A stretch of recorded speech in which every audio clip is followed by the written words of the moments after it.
Good morning, class. We are looking at Chapter 3, Derivatives, Section 3.5, the chain rule.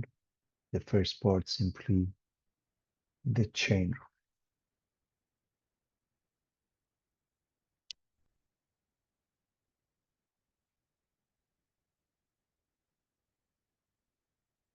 We've looked at derivatives and rates of change, derivatives as a function, basic differentiation formulas, the product and quotient rule.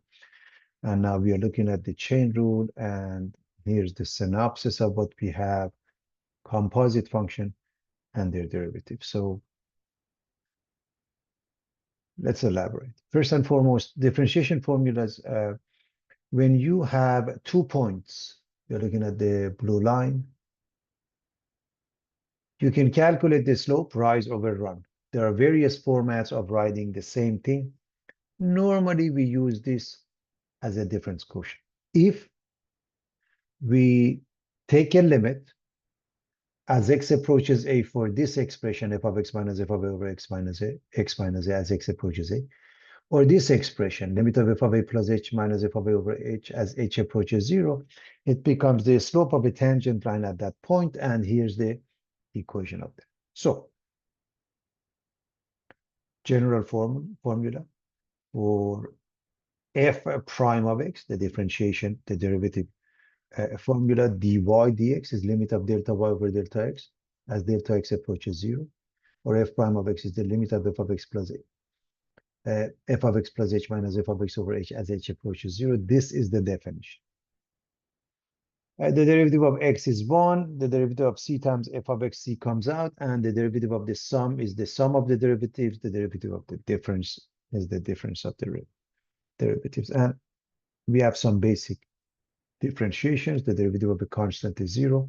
This is very important, the power rule. The derivative of x to the power of n is n x to the power of n minus 1, which results in the derivative of kx being k. The derivative of exponentials is itself, e to the power of x is e to the power of x. Sine is cosine, cosine is negative sine. And we've looked at more trigonometric functions, such as the derivative of tan x is secant squared, cotangent is negative cosecant squared, secant is secant x tan, and cosecant is negative cosecant x, cotangent x. And of course, we are adding the product rule, the shorthand notation, fg prime is f prime g plus g prime f, and the quotient rule, f over g prime is f prime g minus g prime f over g squared. Finally, the composite function, y equals f of g, or f of g of x. If you want to differentiate, y prime is f of g prime, or which is f prime of g of x times g prime of x. In Leibniz's notation, dy dx is dy du du dx. So that's the synopsis of differentiation formulas, everybody. Now, reminding you of the basics, starting with 3.5, the chain rule definition. The composed function f of g, the composition of f and g, is defined as f of g equals f of g of x. So if we are giving f of x equals x cubed, g of x equals 1 plus x squared, we are to find f of g and g of f. F of g, by definition, is f of g of x, which means f of 1 plus x squared, which means this x will be replaced with 1 plus x squared. We get 1 plus x squared to the third power. G of f means g of f of x, which means g of x cubed, which means 1 plus, now replace the x with x cubed, which means 1 plus x cubed to the power of 2. Now this we must simplify. This we don't have to. This becomes 1 plus x to the power of 6. Clearly, f of g is not equal to g of f. In general, they are not the same. They become identical when f and g are inverse functions. As you recall from elementary algebra, f of g is equal to g of f if f and g are inverse functions. In fact, What that means, FO F inverse equals F inverse OF equals X. Just to remind you of what we have seen in action.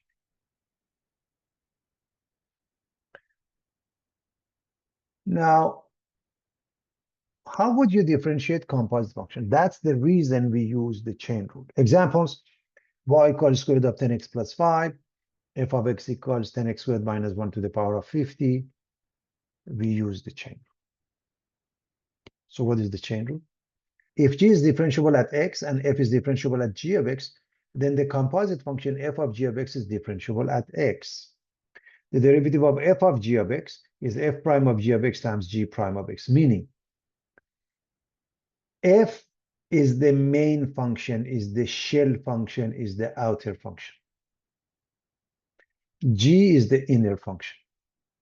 So to differentiate that, you differentiate the outer function with respect to g of x, so f prime of g of x, and then by the chain rule, you multiply by the derivative of the inside, which is simply g prime of x. In Leibniz notation, if y is f of u, that means y is a function of the variable u, u is the independent variable.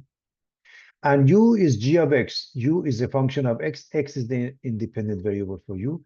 Then dy dx is dy du times du dx. Notice, if you treat the two as fractions, these two cancel each other, they give us dy dx, and that's not what they are. They are not fractions, everybody. They are differentiation formulas. So to recap, capital F of x, let capital F of x represent the composite function f of g or f of g of x. So if I differentiate capital F of x, I want to take the derivative of f of g.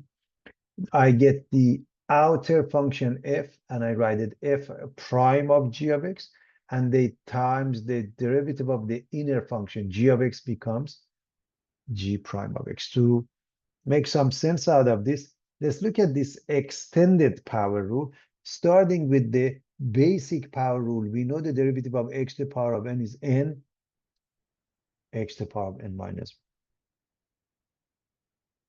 1. Now, what is the extended power rule? Instead of x to the power of n, let's go with g of x, some function to the power of n. So according to the power rule, if we are differentiating something like that, we need n, then x to the power of n minus 1, in this case, g of x to the power of n minus 1. And finally, I want to remind you that we really need the derivative of x because it's 1, we don't write it. But the derivative of g of x is not 1, is g prime of x, we need that. This is called the extended power rule. To recap, what is the derivative of some function to the power of n? N, the same function to the power of n minus 1 times g prime of x. This is called the general or extended power rule. One set of examples that I believe will help us understanding the chain rule easily would be the following. When I want to differentiate trigonometric functions, sinusoidal functions, I read and pause. I say y equals sine and I pause. The derivative of sine is cosine. However, you can't write any trigonometric function without its argument. So you need the same argument. However, according to the chain rule, because the argument is not x, is the function of x, you're going to differentiate it. The derivative of 2x is 2, and we rewrite it as 2 cosine 2x.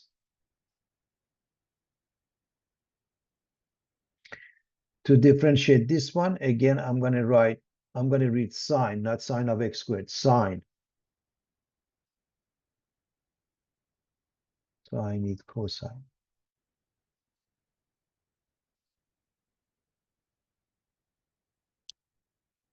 But cosine of what? Same argument. You can't have any trigonometric functions, any sinusoidal functions without some argument. Cosine by itself is meaningless.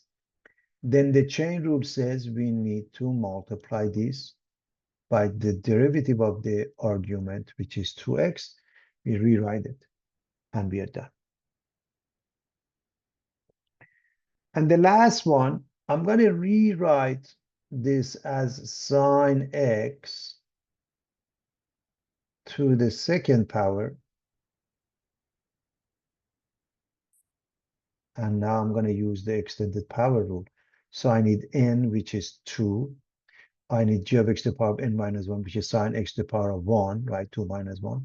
And then I need g prime, the derivative of the inside, cosine x. So 2 sine x cosine x. Some of you may recognize this as sine of 2x, but that's not the point of this question.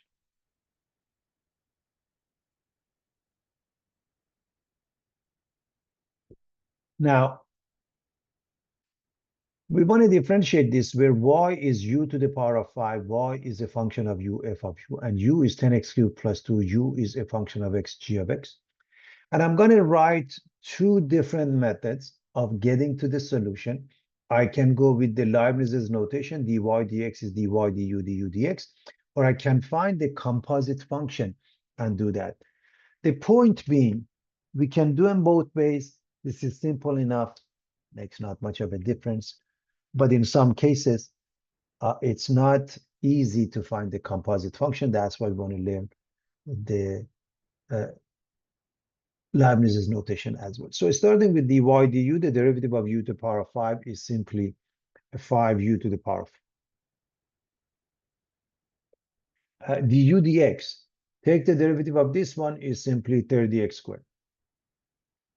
And you're done. Just change the u to 10x cubed plus 2. Du dx, 30x squared. And multiply these two, put it in front, you get 150x squared times 10x cubed plus 2 to the power of.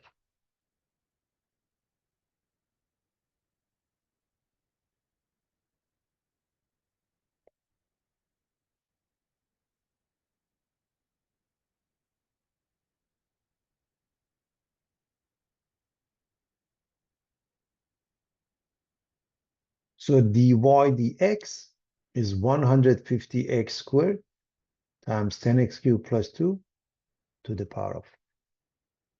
What about the second method? We find the composite function y equals f of g, f of g of x, f of 10x cubed plus 2. So what is f of 10x cubed plus 2? Is the parentheses 10x cubed plus 2 to the power of 5. It's an elementary algebra. We found the composite function. And now to differentiate that, y prime is f of g prime or f prime of g of x, g prime of x, which means you take the derivative of the shell function, the main function, in this case is to the power of 5 with respect to g of x, and then g prime by the chain rule. So it's easier to think about it as the extended power rule. So dy dx or y prime, we need n, which is 5. Then we need g of x, this function, to the power of n minus 1. So same function to the power of 4, 5 minus 1. And then g prime of x, the derivative of the inside is simply 30x squared. And put them together. So y prime or dy dx is exactly what we had in the first place, 150x squared times 10x cubed plus 2 to the power of 4. And the methodology is up to you as far as using the Leibniz's notation or a composite function. Both of them are just as easy. However, you should really know both because sometimes one is easier than the other.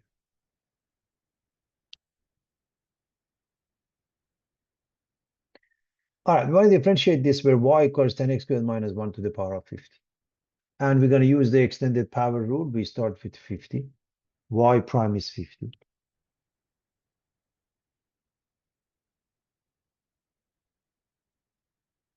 Times g of x to the power of n minus 1, same thing to the power of 50 minus 1, which is 49. Times g prime, the derivative of the inside, 20x. With this first, you get 1000x times 10x squared minus 1 to the power of 49.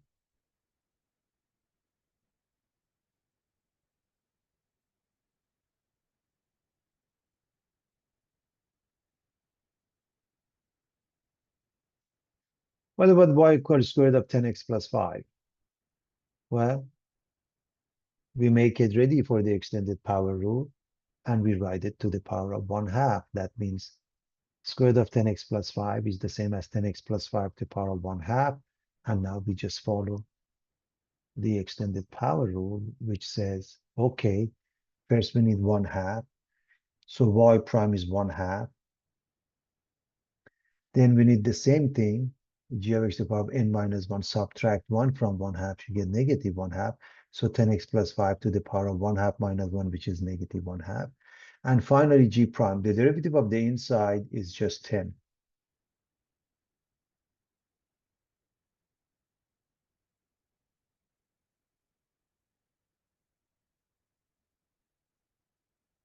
One half and 10, the product is 5. This thing, remember, goes down, takes a positive 1/2, positive 1/2 becomes a square root. So 10 and 1/2, 5, this goes down and becomes a square root of 10x plus 5. Notice, this is the calculus step, algebra. So a lot of algebraic steps.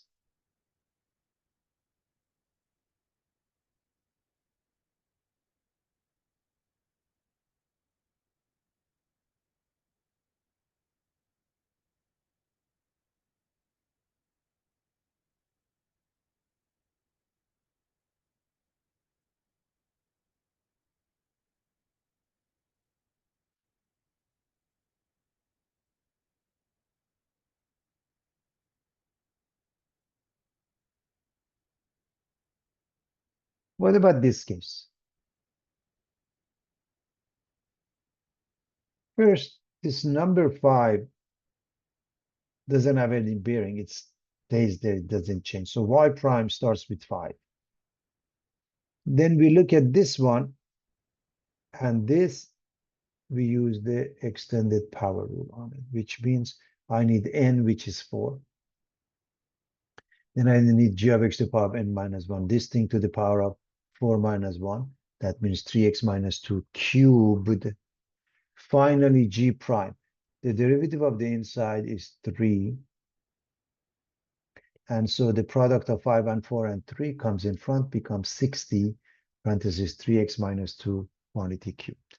Now, what I want to mention to everybody is that it's important, class,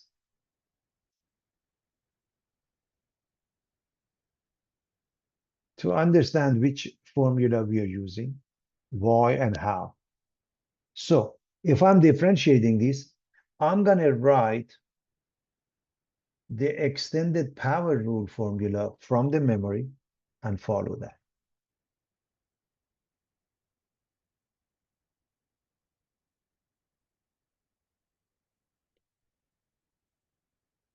Y equals e to the power of 10x. How do we differentiate exponential functions? The derivative of e to the power of x is itself. And we know the composite function indicates the derivative of f of g of x is f prime of g of x times g prime of x. So if we happen to have e to the power of g of x is a composite function.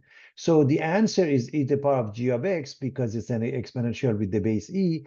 However, because the exponent is a function of x, according to the composite function and the chain rule, we need g prime of x. Now, if it happened to be, for example, e to the power of kx, that means e to the power of kx times the derivative of kx, which is k. The way I approach any exponential class is very simple. First and foremost, if I want to differentiate, I write it. That's my first step. I just write the exponential.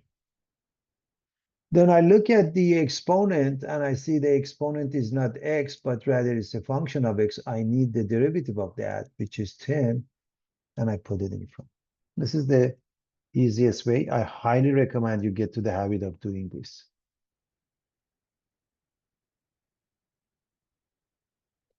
I want to differentiate y equals e to the power of t squared. I'm going to say, well, the answer is itself. I start with that. Then when I look at the exponent by the chain rule, I need 2t, and I'm going to write y prime is 2t e to the power of t squared because I need to put the 2t in front. And y equals e to the power of t quantity squared. I'm going to rewrite this first as e to the power of 2t. It makes it easier to see that if I want to differentiate it, of course, is itself e to the power of 2t, and then I need the derivative of 2t, which is 2. I put it in front, and I'm done.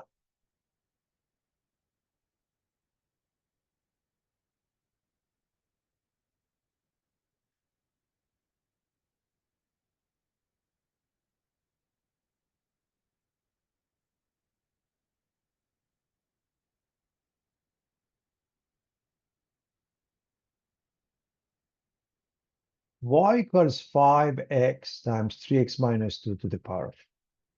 To differentiate this, there are two ways to do so, class. One is to notice this is the product of f, which is 5x,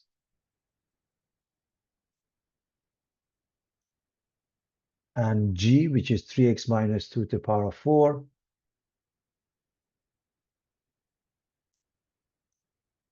And of course, I need to use the product rule. And of course, in conjunction with the chain rule, in this case, I need the extended power. What I want to mention is this number. This number, you can think of it as part of x, that's 5x, or you can keep it as a separate number. What would you do, why, and how? I will discuss that with more details in a moment, but generally speaking, if this number is a small number or simple number like that, it's makes not much of a difference. I can think of it as 5x part of x. But if this number is large, or a fraction or a decimal, okay, if it's 5,000 or if it's 2/3 or it's 1.58, it's better to keep it out by putting brackets around it. I'll show you that method in a moment as well. So for now, I want to differentiate this. So I'm going to go with f prime g plus g prime f. So I start with f prime, which is 5, times g, which is 3x minus 2 to the power of 4, plus g prime f. Now, to differentiate this, I'm going to go with the extended power rule, n, which is 4, g of x to the power of n minus 1, that means this to the power of 3, and g prime, the derivative of the inside, is 3. And finally, I go back to the product rule, g prime f 5x. In other words, this is f prime, this is g, plus g prime, this is f. And you're completely done with calculus. We are going to do this. We're going to finish this with algebraic steps. So what are the algebraic steps? First, let's combine this into 4 times 3 times 5x and put it in front, 60x. We're not touching this because it makes it easier to see What's in common between these two pieces? Obviously, between 5 and 65 is in common. 3x minus 2, either exponent 4 or 3, we choose the smaller of the two, which is 3. And if I differentiate, if I want to factor this one out by 5 times 3x minus 2 cubed, I have to divide this one by this one, and this gives me simply 3x minus 2. Then if I divide this one by the common factor, 60x divided by 5 gives me 12x. And the final answer is to combine the 12 and 3 to get 15x. So 5 times 3x minus 2 cubed with the parentheses 15x minus 2, or the brackets 15x minus 2. And I'm done.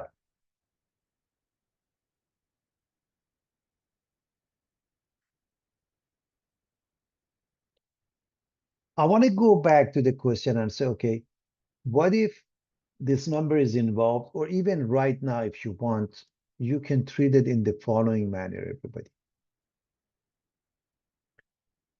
With brackets here, and say, you know what? This 5 is not going to go anywhere. Just put 5. Now, work on x. So this time, f is just x.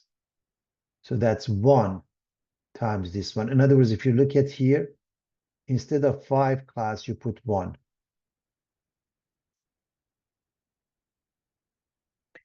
And then g prime x. If you look at this one, you need all of this. Instead of this one, you just need x.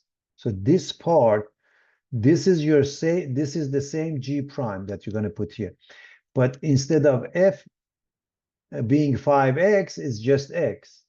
And of course, if you finish it, you get the same.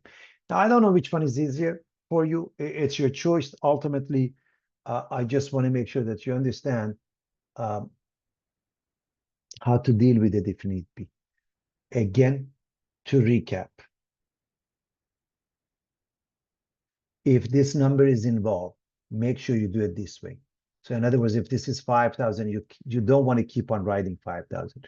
Or if it's 5.1829, or if it's 3/7, you don't want to use that. It becomes more difficult to deal with it that way, I believe. But in any event, it's ultimately your choice.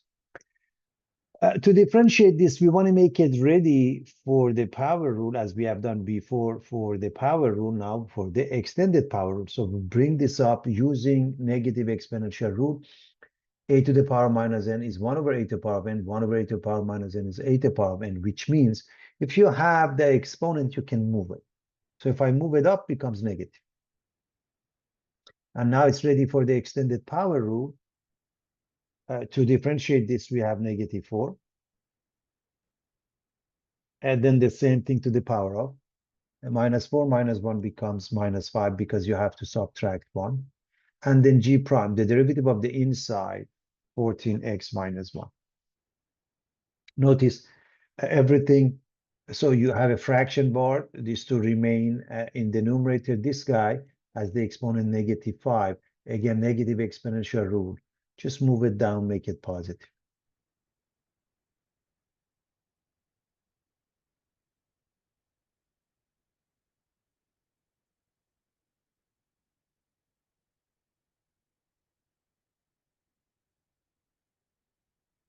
Y equals x over 2x minus 1 to the power of 4. We use the quotient rule in conjunction with the chain rule over the extended power rule, because the denominator is 2x minus 1 to the power of 4. So we start with f prime g minus g prime f over g squared. Starting with f prime, we get 1.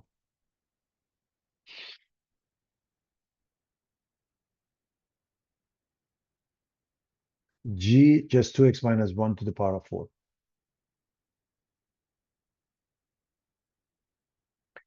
Minus g prime. Now we are going to use the extended power rule for this guy. We get 4 times 2x minus 1 cubed, and finally g prime, the derivative of the parentheses 2. So that's, believe it or not, going back to the quotient rule, g prime f x, and then g squared is easy. How do you square this? You write 2x minus 1, and then you multiply the exponent by 2, 4 becomes 8.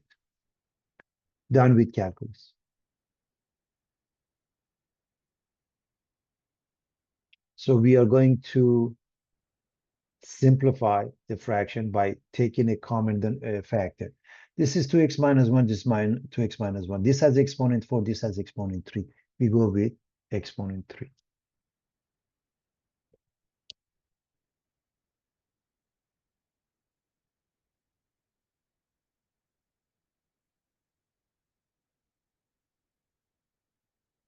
So when we take the common factor of 2x minus 1 cubed, what happens here, when we divide it, we get 2x minus 1. What happens here when we divide it, 2x minus 1 cubed is gone. We have minus 4, we have 2, we have x, and the product of all of those is minus 8x. That's what we get.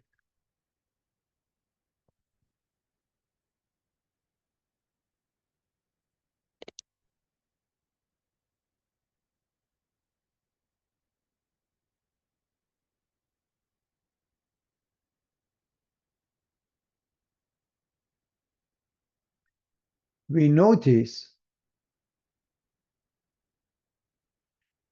this one, 2x minus 1 is the same as 2x minus 1. This has exponent 3, this has exponent 8.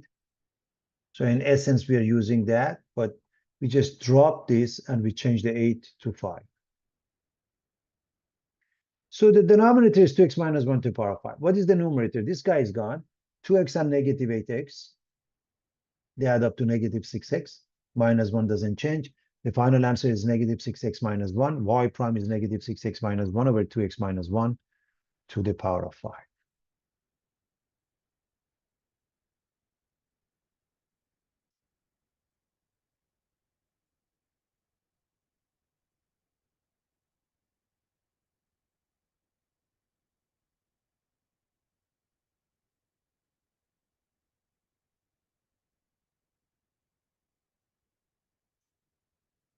To differentiate y equals 4 over square root of x squared plus 3, again, we use our algebraic techniques.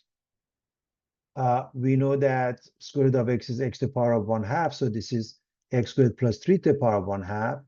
And the negative exponential rule says I can bring it up and make it negative. Therefore, by writing it as 4 times x squared plus 3 to the power of negative 1/2, I'm making it ready for differentiation. So to differentiate this, first I'm going to put 4. Then I'm going to differentiate this using the extended power rule.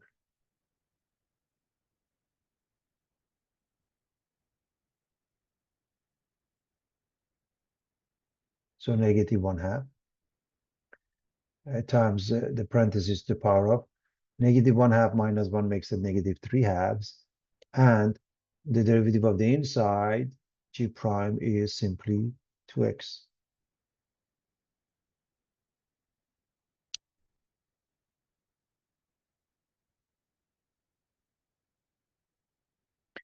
Four and negative 1/2 would be negative 2, and 2x would be negative 4x. This has exponent, so I hope you see that this is it. This is calculus. This is algebra. This is algebra. I'm going to take this down again. Negative exponential rule says I can take it down. And as I do that, takes a positive exponent. And I'm going to put it in the same format. That means y prime is minus 4x squared over a square root of x squared plus 3 to the power of 3.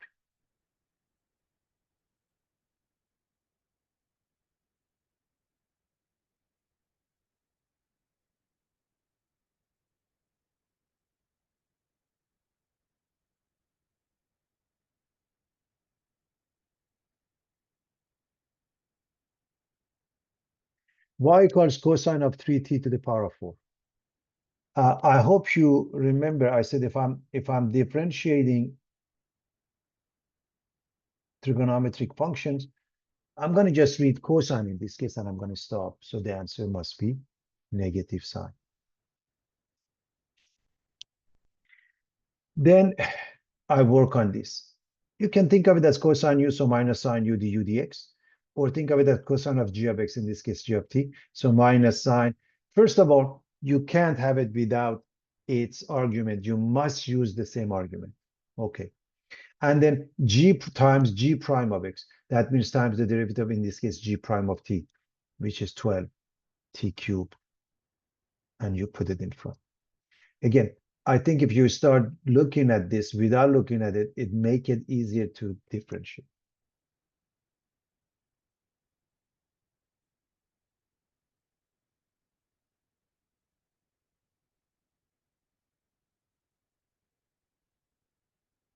So to recap, cosine, say cosine and pause, the answer is negative sign.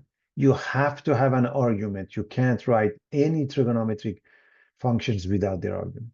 And then take the derivative of the argument by the chain. That's all. And of course, you rewrite it appropriately. Or as I mentioned, the derivative of cosine of g of x is minus sine of g of x times g prime. All right, to differentiate, it's important to have enough knowledge of algebra to know when to use algebra or when not to. This simplifies to x. This simplifies to 4. And now we are ready for the extended power rule. That's algebra. Now, calculus, according to this, we need the exponent 6. Then the same thing to power of 6 minus 1, which is 5. And g prime, the derivative of the inside happened to be 1. I highly recommend you write it, because in case it's not, and of course, we rewrite it and we are done.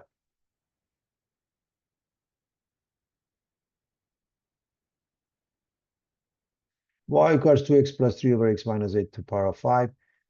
First, we use the extended power rule on that, which is n 5. By the way, when you look at the fraction, you can't simplify. That's why we move on, okay? The very first step is, can I simplify the fraction? The answer is no. The next one is the function, whatever it is to the power of n minus 1. So whatever it is to the power of 5 minus 1, which is 4. And now this part means differentiate this. And to differentiate this,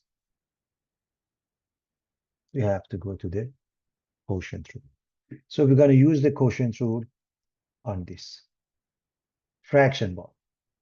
The top is 2. So when you differentiate, f prime is 2 times x minus 8. Minus g prime, the derivative is 1 times f, which is 2x plus 3. And finally, g, x minus 8, quantity squared. Everything, I would write this formula, I would write this formula from the memory and follow it. I'm done with calculus. Calculus is done. We are going to simplify. So this becomes 2x minus 16. This becomes minus 2x minus 3. 2x and minus 2x cancel each other, and these two numbers, they add up to negative 19. So I can go to the final step, but I want to show you something because I don't want anybody to make a mistake, and that is this one. So I'm gonna have 5. This one means 2x plus 3 to the power of 4 over x minus 8 to the power of 4. The reason I do that, because this is obvious. This is just negative 19 over x minus 8 squared. If you don't see how they combine here, now you can see how they combine. The denominator is x minus 8 to the power of 4 plus 2. 4 plus 2.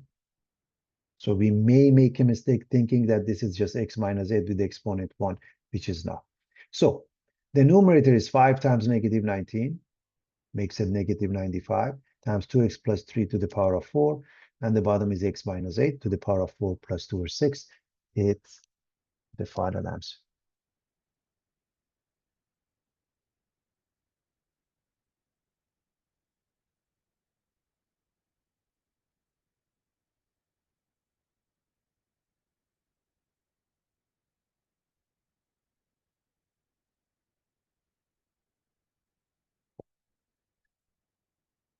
That's pretty straightforward. And now we continue and we notice all of these are exponentials. And remember what I told you, if I want to differentiate exponentials, everybody, these are the rules. I just write it. So I'm going to write y prime is e to the power 5t. And then I look at the exponent and I notice that I need the derivative. You can say you're using any of those, makes no difference, and you rewrite it.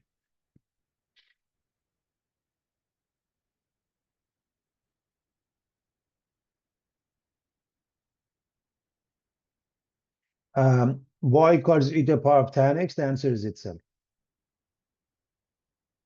E to the power of tan x. Then you need the derivative of tan x, which is secant squared. And you don't need to rewrite it. This is done. You have to keep the raised dot as a product. Now, for the last part, I want you to notice that this means 2/3 x. And therefore, the derivative is e to the power of 2/3 x times 2/3. And you rewrite it. So the only thing about this question was noticing 2x over 3 means 2/3 x. That's all. That means the coefficient of x is 2/3, so e to the power of kx, k is 2/3. That's all.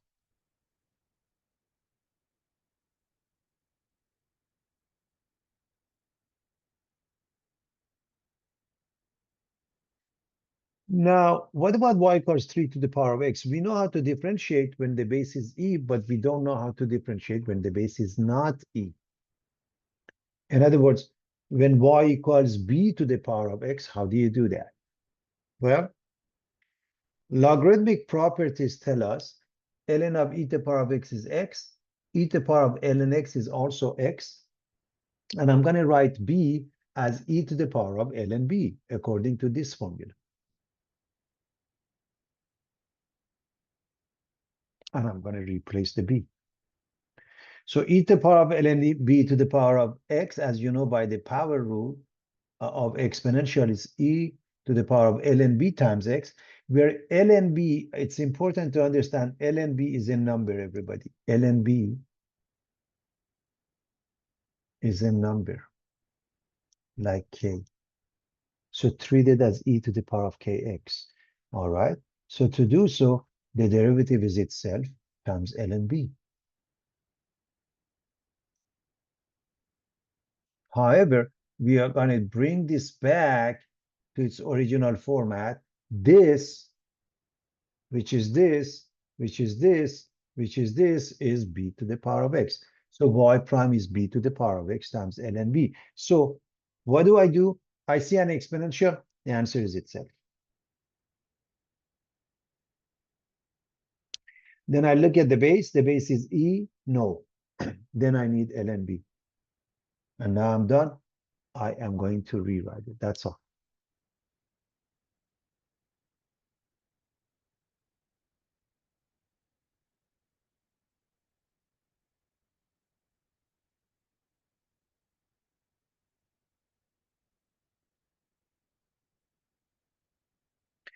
What about y equals 2 to the power of 7x? I hope you can see that in addition to what we just did, we have the composite function and the chain rule because of the 7x. So we are going to write if y is b to the power of f of x, the answer is itself. ln b because the base is not e, f prime of x because of the chain rule. So the answer is itself 2 to the power of 7x.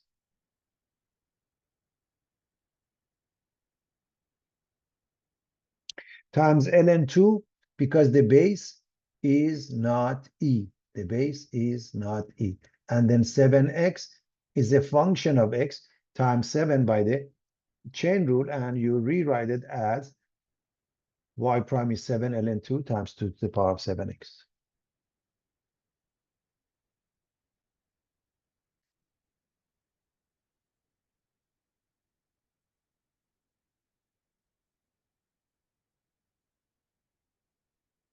So to recap,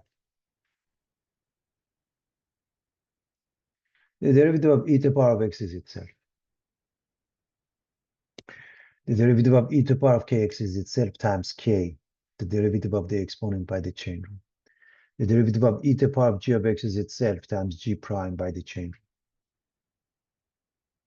The derivative of b to the power of x is itself times ln b by the logarithmic properties.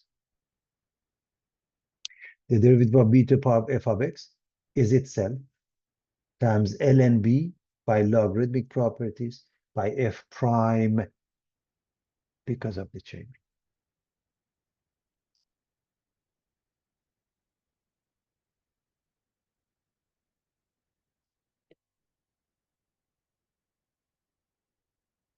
After t weeks, the number of people using any rapid transit system was approximated by the formula n of t equals 6t squared plus 500t plus 8,000.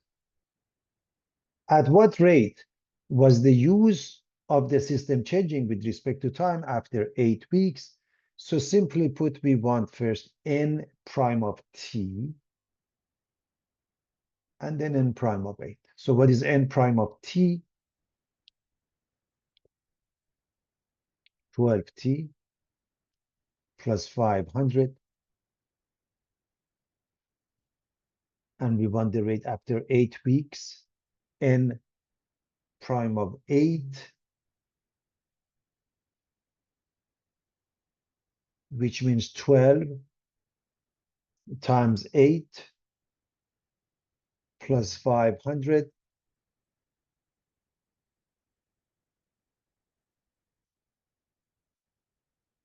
So it's 596 people per week because n prime is dn dt, units of the numerator over the units of time, the change in the number of people over the change in weeks.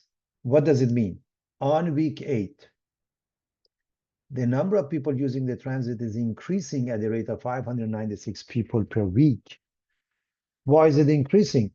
Because this number is positive, and you always use in the explanation part, you always use either increasing for a positive or decreasing for a negative, and this number will always remain positive when you want to report that. So in essence, this is the reporting in writing.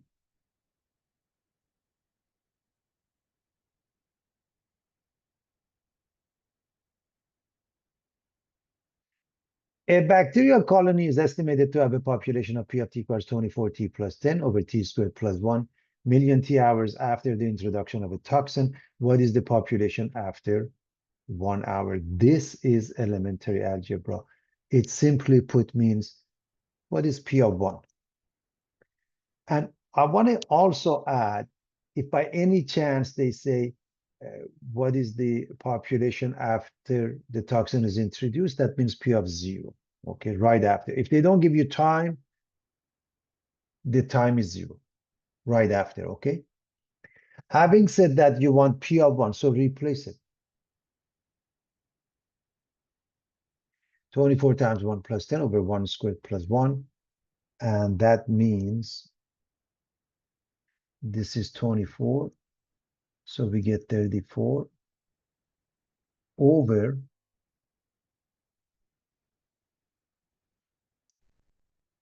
2. So let's write it here. The numerator is 34. The denominator is 1 squared plus 1, 2. That is 17 million bacteria. Population is in million. At what rate is the population changing 1 hour after the toxin is introduced? We are now in business with calculus. So that means now we have to differentiate everybody. That means we want P prime of t, and when we are done, we plug in 1. So to find P prime of t, when we go back to look at P of t, we notice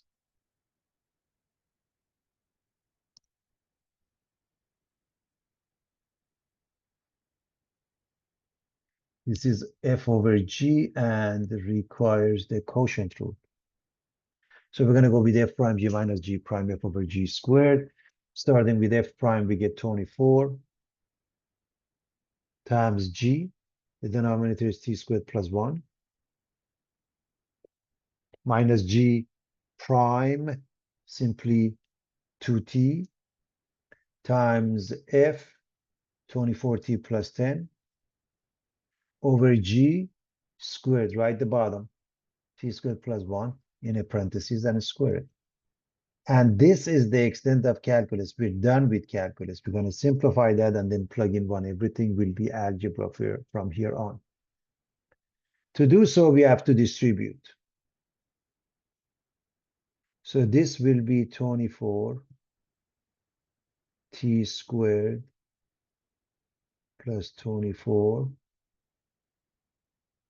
minus 48 t squared minus 20t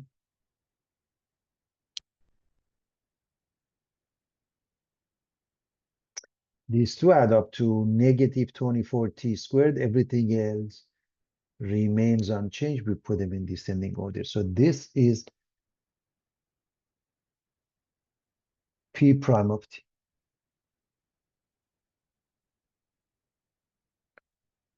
And of course, after 1 hour, we want p prime of 1. Replace the t with 1.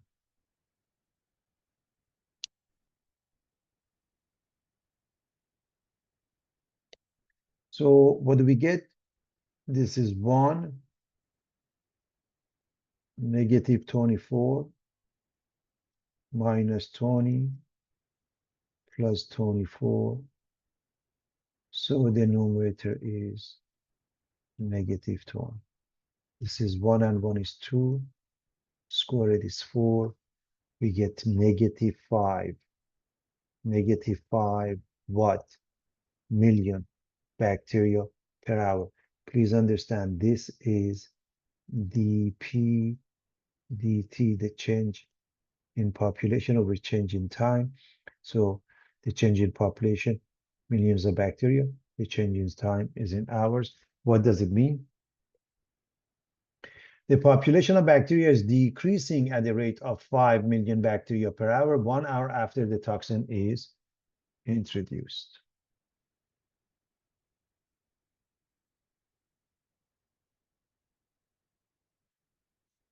So that's pretty straightforward, everybody.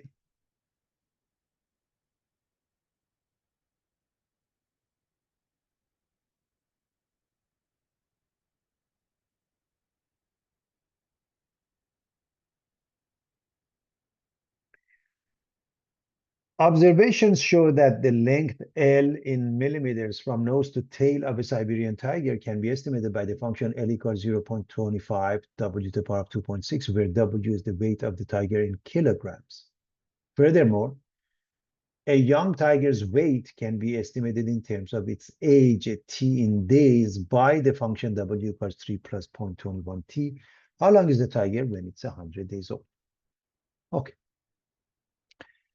We can just plug in t here and then the weight into this one to find the length, or you can find the composite function. We're going to do both ways in a moment. So first and foremost, let me replace the t with 100 here. Let's see what we get. So 3 plus 0.21 times 100. There are 2 decimals, 2 zeros. They cancel each other. 21 and 3 is 24 kilograms. Now you put this 24 here and you get the length. So the length when the weight is 24 kilograms is 0.25 times 24 to the power of 2.6, and you put that into a calculator. It gives you 969.369 millimeters. And just a reminder that 1 meter is 100 centimeters or 1,000 millimeters. So the number that you're looking at is close to 1 meter. But 1 meter is about 3.3 feet. All right, so that's elementary algebra. At what rate is the length increasing when it's 100 days old. That means we want dl dt. At what rate the length is increasing with respect to time, dl dt. That's what we want. How do we find that? There are two ways, and again, I want to stick with the method that we used here. We then go with the composite function. So we went with the Leibniz, we went with the given, and so in this case, we're going to go with the Leibniz's notation. We want the LDT. Notice in the case of a Leibniz's notation, from y to t, there's an intermediate variable u. That's why you have dy, du, du, dt.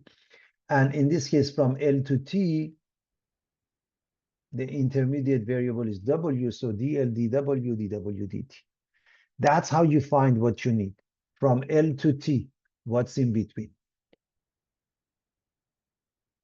Now, dl, dw is very simple, 0.25 times 2.6 times w to the power of 1.6, because you are going to subtract 1 from 2.6. dw dt can't get any easier, it's just 0.21. And if you multiply the three numbers, 0.25, 2.6, and 0.21, put it in front, you get 0.1365, and this one, w to the power of 1.6. Now, you want to know the rate when it's 100 days old. You have two choices. If you want to make this a function of t, replace the w. Or, in this case, because you want to see what's the rate, and you know w is 24 when t was 100, unless t was different here. T is not, so just replace it with 24. 0.1365, 24 to the power of 1.6, and you have to put it into a calculator, resulting in 22.0532 millimeters per day. By the way, the units of length over the units of time. That's how you find the units. As far as the number of decimals, you always follow what they tell you to follow, okay? Meaning, how many decimals? Normally you will be told how many decimals you need, and you're done. What I want to do is, I want to go with the second method and write L as a function of t. In other words, change the w to 3 plus 0.21 t.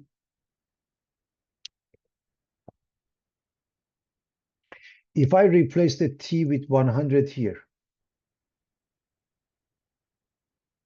I will get the answer to part A. Of course, I won't know the weight because they didn't ask anyways, but I will get 0.253 plus 0.21 times 100 to the power of 2.6, put it into a calculator, and I do get the same answer as we got in part A. Of course, again, over here we found the weight and the length, but that's not what they're asking, so we just found the length. What about the second part, part B? We want the LDT, or L prime of t. Well, we know how to differentiate this. 0.25 times 2.6. We are using the extended power rule on that. 2.6 times the same thing, the parenthesis 3 plus 0.21 t to the power of 1.6 n minus 1. And then g prime, the derivative of the inside, is just 0.21. So one more time, 0.25 is just there, times 2.6 times this thing to the power of 1.6 times the derivative of the inside, which is 0.21. Multiply the three numbers, this one, and this one, put it in front, and notice the following. Right here, if we replace the w with 3 plus 0.21 t, we would get exactly what we have here, and that's the idea. Of course, we want the rate when it's 100 days old, replace the t with 100, and you will get the same answer as here. Okay? So that's pretty straightforward.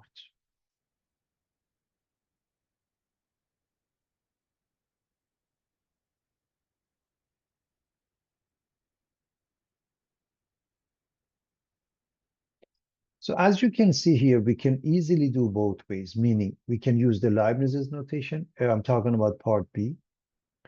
Or we can find the composite function and then differentiate. there is not much of a difference between the two.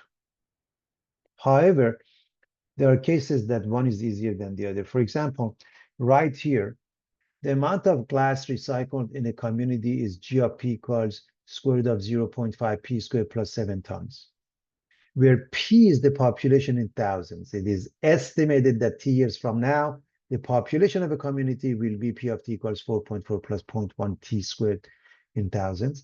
How many tons of glass are expected to be recycled 4 years from now? Now, again, you can find G of T by replacing the P. Not a good idea. It's more complicated to even calculate it here or the next part, which is the calculus. So instead, let's find P of 4 here,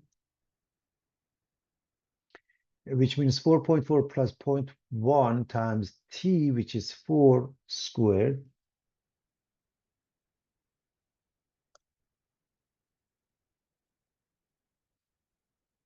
Sixteen times 0.1, 1.6 with 4.46 thousand people because P is in thousand. Now, what is the G when P is 6? Do you see that?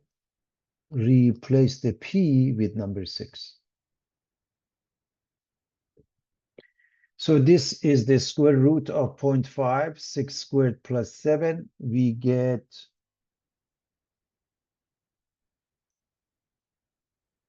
this one is 36. 0.5 times that is 18. Plus 7 is 25. We want the square root of 25. The answer is 5 tons of glass. Elementary algebra, not a big deal. Find the rate at which the amount of glass recycled is changing with respect to time 4 years from now. Include units. You should always include units when you're dealing with applications. So we want dg dt.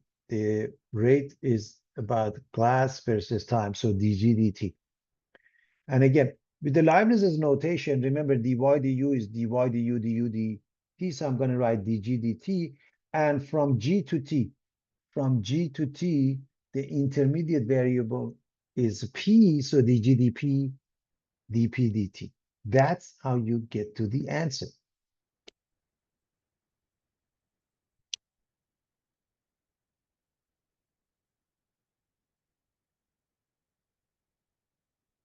Now, how do we find dg dp? We want to differentiate this. We are getting it ready for the extended power rule by writing it to the power of 1/2 first. And then I want to show you what the answer is. Then I'm going to erase it because I need the room. So this part, everybody, dg dp, we want to differentiate this, is 1/2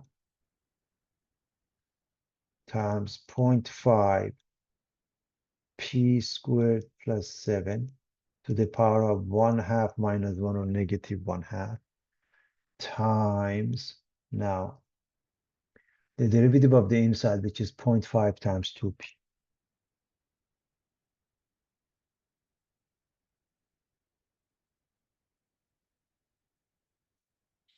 So 1/2, same thing to the power of 1/2 minus 1 or negative 1/2 times the derivative of the inside, which is 0.5 times 2p.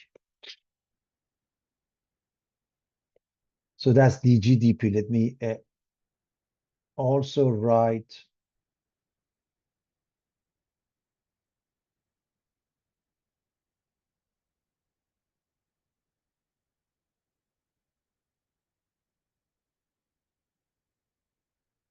dp dt. Obviously is 0.1 times 2t. Now I'm going to erase my work. Let's quickly recap. This becomes 1/2. The parenthesis to the power of negative 1/2. Inside the parenthesis, 0.5 times 2p. This becomes 0.1 times 2, or 0.2 t, where p and t are known. If t is 4, we know when t is 4, p is 6 from part A, and we're going to rewrite this and replace it. First, how do we rewrite this? Class, please understand, you have a fraction bar. The denominator is 2, and this one has an exponent negative 1/2, right? It goes down, take the exponent positive 1/2, becomes a square root. 1 is at top, doesn't do anything. 0.5 is at top, 2 is at top, and p. This is just p, everybody. So p and 0.2 t. So we write 0.2 pt or tp in any order. 2, and this one takes it, becomes a square root, where p is 6, t is 4. Now, we are going to replace that. And before we do that,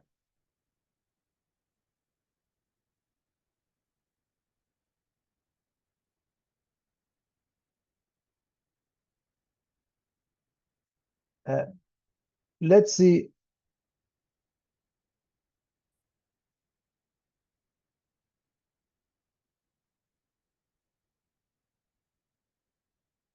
What happens to the denominator? 2 times the square root of this. This, everybody, this we've already calculated as 5. So the denominator, you don't have to do it, just 2 times 5. Just look at the top. So the bottom is 2 times 5. The top is 0.2 times 6 times 4.